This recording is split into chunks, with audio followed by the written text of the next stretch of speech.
Good afternoon, class. Welcome to CY 631,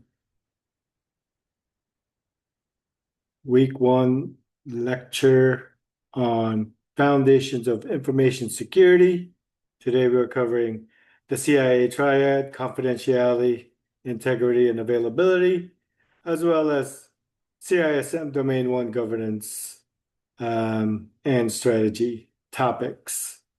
Before we move forward, I would like to say that so far in week 1, everybody's doing well with the discussion participations, as well as being respectful to each other and meeting uh, the scheduled due dates for your assignments. Now, moving on to this lecture portion of our week. Again, we're talking about the CIA triad, CISM Domain 1, topics, governance, and strategy. All right, moving on to the next slide. The CIA triad overview, again, confidentiality, integrity, and availability. Confidentiality means to prevent unauthorized access. Integrity ensures accuracy and trustworthiness of the data. And availability is the reliability access to data and services. For example, online banking applications must guarantee all three. Now, with regard to confidentiality, um, we have in cybersecurity confidentiality controls that must include encryption, access controls, and data classification. As far as integrity goes, we have to include hashing techniques or methods. We have to include checksums and also version control systems. Now, with availability, we have to have redundancy with our systems, as well as our data and applications, failover mechanisms, and disaster recovery planning. Next slide. Again, mechanisms, we're going to dive into a little bit deeper. Encryption, RBAC, ABAC, multi-factor authentication, VPN, virtual private networks. As far as risks goes, we're looking at insider leaks, misconfigured cloud storages, for example, Capital One's 2019 S3 bucket exposure, where millions of user data was compromised. Now, just to dive down a little bit deeper with some key terms here, when we're talking about breach or leaks, we're talking about when confidentiality of data leads to data or privacy violations. As far as integrity goes, this could mean data manipulation or fraud. Availability is resulting in system downtimes and business disruptions. Next slide. For integrity in depth, we're talking about hashing, digital signatures, checksums, ACID principles. The risks are data manipulation, as stated previously, also with fraud, corrupted results. For example, Volkswagen emissions scandal manipulated software integrity. Another example would be when companies uh, manipulate their financial data to make it look like they're financially healthy when they are not. Now, that type of activity does lead to tricking the customer base into investing a lot of money in these companies when they are getting ready to file for bankruptcy. Availability. Redundancy is one of these. Backup mechanisms, failovers, clusters, and DDoS protection. DDoS means distributed denial of service.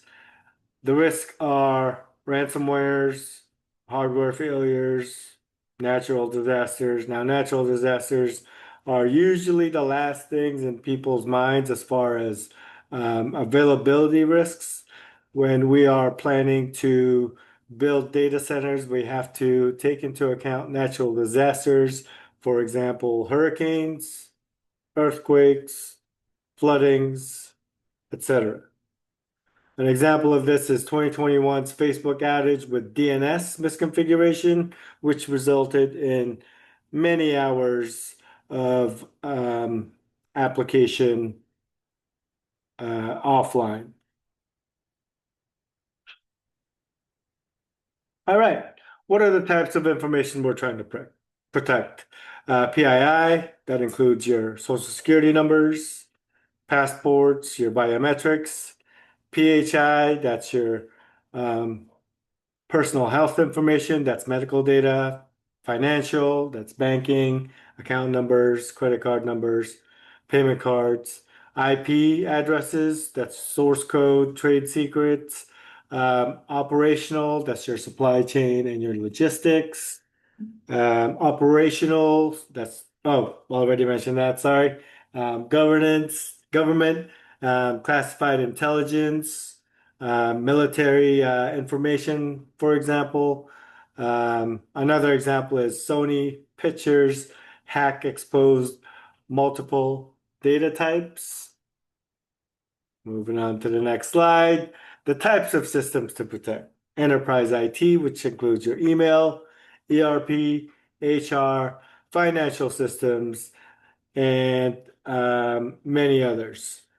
Cloud SaaS, Office 365 is an example of this, AWS, Azure, Salesforce, Google, all that. Critical infrastructure includes ICS, SCADA. These are your power infrastructure, water infrastructure, etc. IoT and mobile, these are badge scanners, cameras, and baggage handling systems, systems that normally do not have conventional operating systems like Windows, Mac OS, or even Linux, although most IoT systems have Linux-based systems.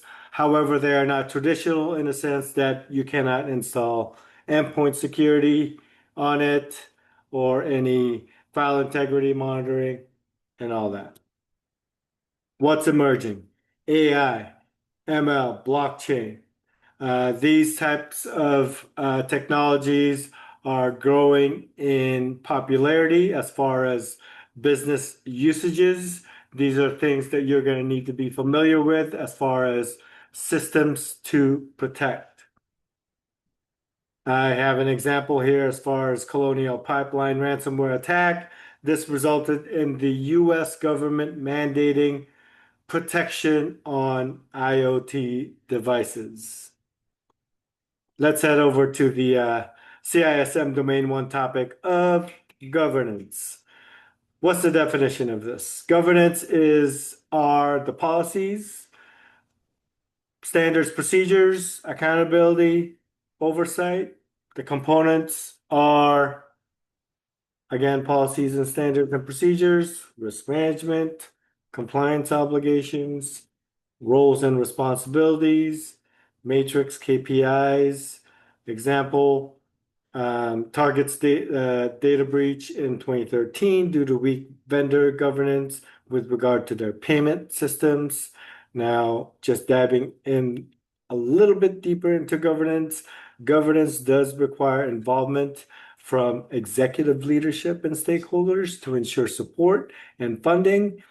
Information security strategy must include governance to define long-term goals and support of organization's mission and objectives. Finally, government governance must also include defining roles and responsibilities such as CISO, who is the senior most information security official at the company, the risk owners, and data stewards. Moving on to information security strategy. I've listed some steps here. First, you must understand the business goals. Number two, identify critical assets, asset risks, gap analysis, define roadmaps, and achieve executive buy-in. Now with strategy, I'd like to add that a business case is often required to justify security investments and gain executive buy-in. So when you are thinking about security strategy, you're thinking about the tool sets, the organization itself, how you're going to build it. Are you going to have a security operations in-house? Is it going to be third party? Are you going to have vulnerability management in-house, or is it going to be third party? Those types of things. Again, information security strategy. This is for long term, between 3 to 5 years. This strategy must also incorporate and align with the regulatory standards that the business has to adhere to. I'm talking about ISO 27001. I'm talking about COBIT, CCPA, HIPAA, FERPA, PCI, anything federal, TSA, all that. Okay.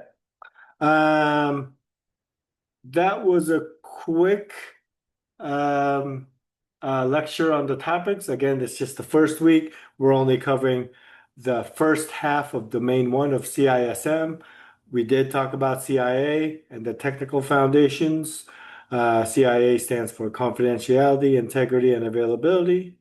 Governance is the accountability, policies, and standards. And strategy is basically the business alignment, aligning with the regulatory standards so that your company can keep doing business within the industry it operates in. The takeaways here are effective InfoSec equals trust plus resilience plus business value. The example that is used here is that Apple, the company, uses privacy as a business differentiator.